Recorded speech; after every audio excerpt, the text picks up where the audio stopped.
Okay. In this case, we're going to talk about solution stoichiometry, and again this has some precipitation, solid state kind of stoichiometric problem and also titration. But first one, okay, after 2.02 grams of aluminum has reacted with 0.4 liters of 2.75 molar HCl, what is the molarity of remaining HCl? Okay, so let's get started with this one. Of course, just like any other problem, we have to first write the equation out. And so it says that aluminum has reacted with HCl. Okay, and so we should write the equation ourselves. And as usual, metal plus acid will give us the salt, and it will give us hydrogen gas. We've been writing this forever, single displacement reaction. And then we'll go ahead and balance the equation out. We will need, let's see, 3 chlorine, but that will not work out with the hydrogen. So we need 3 hydrogens here. And so then we need 6 hydrogens here. And so we have 2 AlCl3 to balance out the chlorine, and then we need 2 aluminum over here. I left the aluminum to the end because that was an element.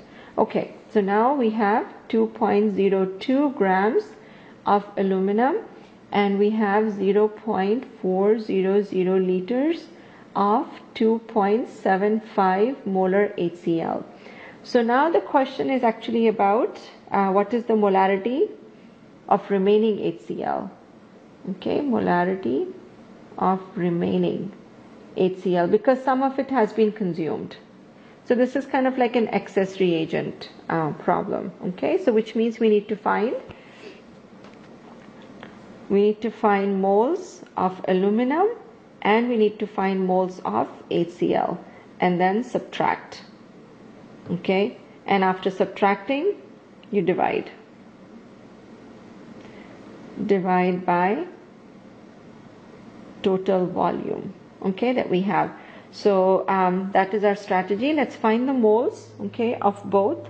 So we have 2.02 grams of aluminum, and finding the moles of that is 1 mole has 26.98 grams, and that is 0.0748 moles of aluminum. And then finding the moles of HCl, remember again, molarity is moles over liter, so moles is molarity times liters, okay, and so 0.400 liters times 2.75 moles over liters is gone, and then we have our answer as 1.1 moles of HCl. So then subtract the 2, and once you subtract the 2, you will get 1.0252 moles of HCl. Now you will take that 1.0252 moles of HCl and divide it by the total volume, okay, that we have, which the total volume is 0.400 liters, okay, and that is 2.56 molar HCl, okay, remaining. Now, of course, this molarity should be less than what we started with, which was 2.75, okay, so we are, our answer is then correct. Next problem, 1 cup broth, about 240 grams, yields 4.302 grams of silver chloride when excess of silver nitrate is added. Assuming that all chloride is coming from sodium chloride, how many grams of sodium chloride are in the broth? Let's make that sodium, okay, just for interesting sake. All right, so sodium are in the broth.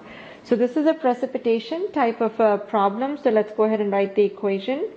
And we have NaCl plus AgNO3, okay, because that's where the chloride is coming from. And that gives us silver chloride and NaNO3. And the precipitate that we have is, of course, the silver chloride, okay, which is 4.302 grams of silver chloride. Okay, so what is our strategy then? Okay, this is going to be a little bit of a long strategy because we have very little information and we are asked so much, okay, from here.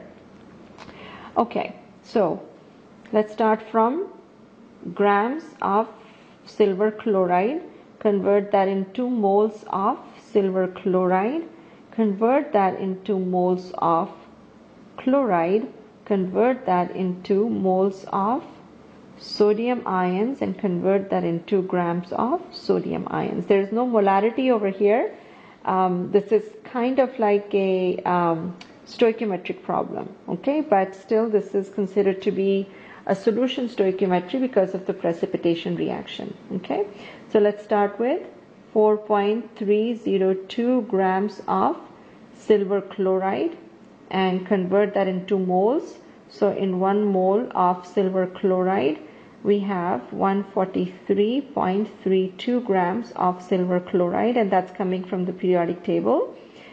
In 1 mole of silver chloride we have 1 mole of chloride ion.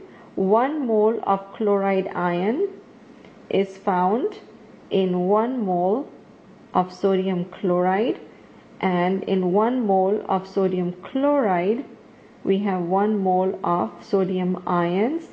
In 1 mole of sodium ions we have 22.98 grams. Now remember, if it's an ion, the weight is still the same as what's on the periodic table because electrons don't really weigh much. Okay, and so the answer is 0.6898 grams of sodium ions in that 1 cup of broth. Okay, and if anybody has high blood pressure and they're monitoring their sodium, this is the calculation you would need to do.